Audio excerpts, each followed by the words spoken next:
कहते हैं कलयुग में उद्धार का एकमात्र सहारा नाम संकीर्तन है। आज हम आपको लिए चलते हैं चित्तरंजनपुर नंबर 1 गांव में, जहां राधा कृष्ण मंदिर में 16 प्रहार व्यापी हरिनाम संकीर्तन हो रहे हैं और हजारों की तादाद में भक्त नाम संकीर्तन से भक्ति रस का पान कर रहे हैं। आपको बता दें कि उत्तराखंड में बंगाली बाहुल्य गांव में यह संकीर्तन आपको सहज ही दिख जाएंगे।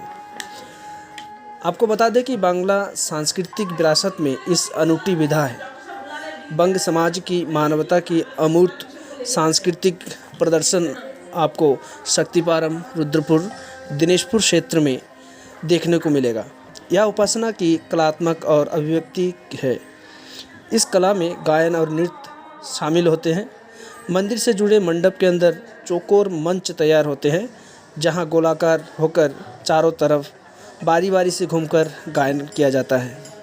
कलाकार अपनी दलों के साथ नृत्य और गीत के माध्यम से हरे कृष्ण हरे राम की अनूठी और इस पहल को आपस में भक्तों के साथ जोड़ती है और भक्तों को परमात्मा के साथ जोड़ती है। इस विशिष्ट प्रदर्शन में पारंपरिक वाद्य यंत्र मृदंग, जिसे बांग्ला भाषा में खोल कहते हैं, पारंपरिक और मंजीरा, जिसे बांग्ला में चाकी कहते हैं, हारमोनियम, वायलिन का भी इस विधा में प्रयोग होते हैं, जहाँ पर विभिन्न भाव और लय के साथ, संगीत के साथ गीत और जो भक्ति रस है, हरे कृष्ण हरे राम की जो धुन है, इसी को निरंतर और लगातार अखंड नाम संकीर्तन होते हैं। इसी के तहत यहाँ पर मंदिर में मालाधारी बैठते हैं, जो लगातार नाम को जपते रहते हैं ताकि नाम का खंड ना हो और लगातार निर्बाध रूप से चलते रहें।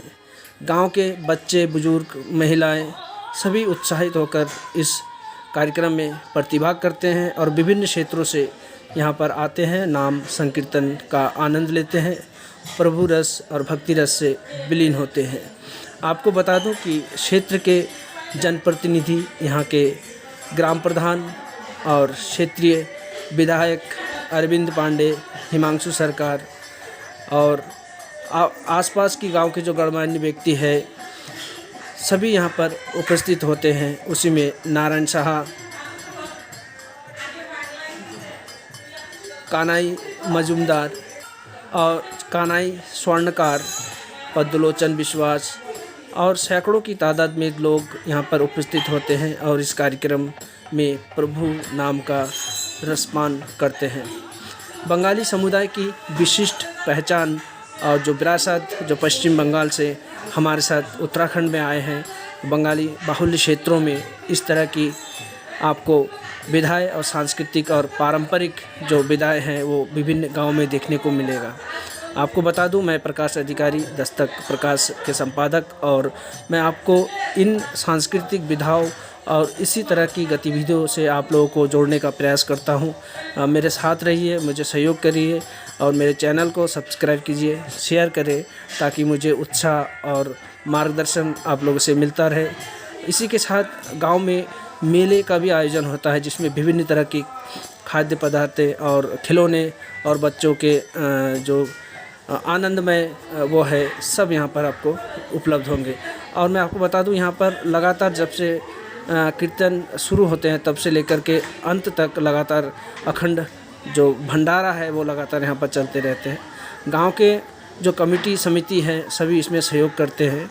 आसपास के जो दूसरे समुदाय के लोग हैं वो भी इसमें आते हैं और सम्मिलित होते हैं और भक्ति रस का आनंद लेते हैं।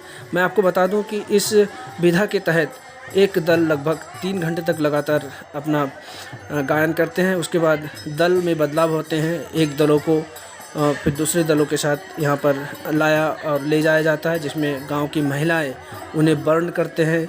उन्हें जो परंपरा है हमारी, जो संगीत और भक्ति का जो एक सम्मिश्रण है, उसको लेकर के महिलाएं बहुत जागरूक होती है और प्रतिभा करती है और उत्साहपूर्वक इसमें भाग लेते हैं। गांव के युवाओं की बात करें तो युवा इसमें जो भंडारे होते हैं उसमें जो रहन सहन है, खाना पकाना, देना, सर्व करना, सब कुछ इन्हीं के ऊपर होते हैं। गांव जो है 2 या 3 दिन के लिए पूरी तरह से भक्तिमय हो जाती है। आसपास के गांव के सारे लोग इस मेले में और इस संकीर्तन में प्रतिभाग करते हैं। गांव में मेले जैसा माहौल होते हैं और लगभग विभिन्न तरह के जो दुकानें हैं वो यहाँ पर सज जाती है।